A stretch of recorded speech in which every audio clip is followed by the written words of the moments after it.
My name's Eileen Hall. I've been teaching yoga for 32 years in Sydney now. And still after 32 years, I regard myself as an absolute raw beginner. And why? Because the depth of yoga, there is no bottom to the end of the practice of yoga in so many areas. And I truly believe that if you are a teacher of yoga, focus on that alone. Don't go off and do massage courses. Don't go off and do Pilates teaching, because yoga has everything that we need in the practice. And it's a lifetime, if not 5 lifetimes of practice. I truly believe that if we don't encourage this in the teacher training within Australia, then yoga is going to become incredibly diverse, watered down, and half-baked. It has a great future, Ashtanga Yoga. Incredible growth, particularly for the youth. It's very difficult for older people to embrace Ashtanga Yoga. It's not impossible. Guruji once told me, Eileen, he said, there's only one type of person that can't practice this yoga. And I was like, which one's that, Guruji? Lazy person. So anyone can practice Ashtanga Yoga, but it is particularly adaptable or particularly appealing to the youth. Ashtanga Yoga can do great things for this world, for this community, and especially for the youth. So that's where I'd like to see that my energies can be directed towards the younger people. There are many people out there who can teach yoga. There are very few in Australia who can teach Ashtanga Yoga correctly. Because it's a formulation, because it's a set sequence of postures, most people think if they can do the set sequence, they can teach the yoga. But you must understand the method. And that's where it doesn't happen until you've applied yourself for 10 or 15 years. Then you might be able to go out and teach. My name is Pixie Lillis, and I've been teaching here at my Balmain Iyengar Yoga Studio since 1980, shortly after I came to Australia first. I'm currently president of the Iyengar Yoga Association of Australia. If we're talking about and look at the question of the future of yoga in Australia, I mean, one of the things I would have to say that obviously it has developed and there's a great interest. And that's interesting no matter what method of yoga you follow. That's interesting because it does seem that people are looking for something to change something in their lives. Practice is what it's all based on. And if you practice, things will come. People were quite hesitant, people were quite suspicious about yoga in the early days, the religious connotations, and I think now people are seeing it more as a way of taking some responsibility for their own lives, doing something for themselves, getting more in touch with their bodies, through their bodies, other aspects of themselves. And that I find is very heartening. It's always been there, but it's just much wider. As far as Iyengar Yoga is concerned, I think we are at when I say a turning point, I mean we are at a point in which Mr. Iyengar is 91. We are coming to the end of his time and his direct persona and influence. There will be people in the future who will not have experienced him in person. And I think that leaves us, those of us who've been doing this for some time, with a sense of, I would say, great sense of responsibility as to what are we doing, what are we transmitting, how can we do this in a way that will honour the tradition that we are representing.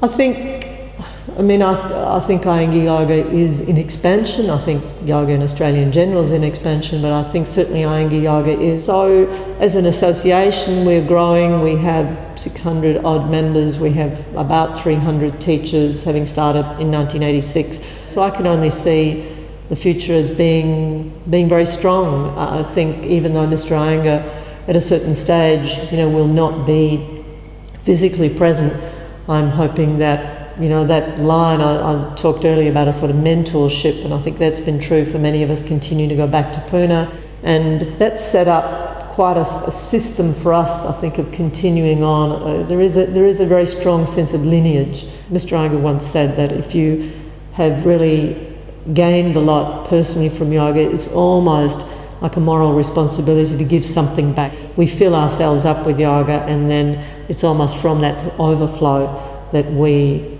want to transmit something of that experience back to the people that we teach.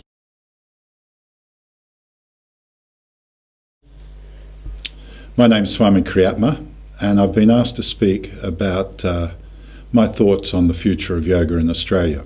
The things that distinguish our yoga in Australia at the moment I'd describe as the maturity of practice here.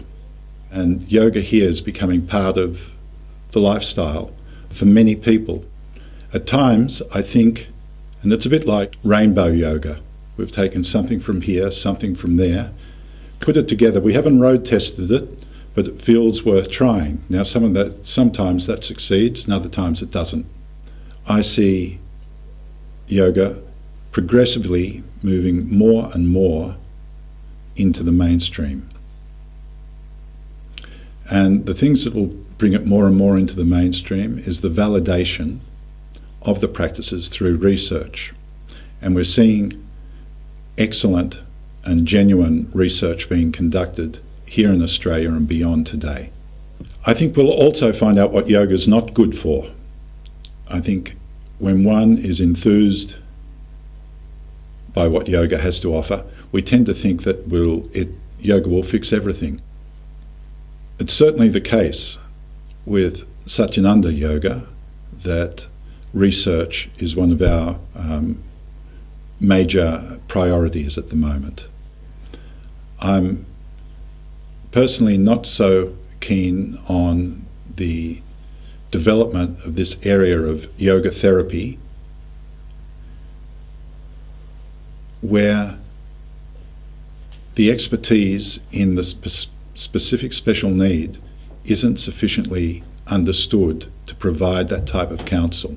I think yoga therapy should be left to specialists who have special skills, doctors, psychiatrists, nutritionists.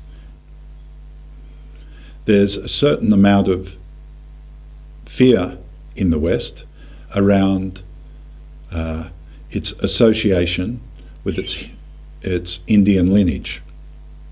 Some people seem to think of yoga as being Hindu or Buddhist or Jain or this or that. Yoga's yoga, and it continues regardless of what ism is bolted onto it. The other place that yoga is developing is in the field of education. We're now seeing yoga being taught in schools. One of the things that's happened in Australia has been what I would call a very positive step in the quality of teacher training available. It's interesting, one of the reasons for this upwelling in the number of courses is the need for yoga teachers today to have some form of formal recognition.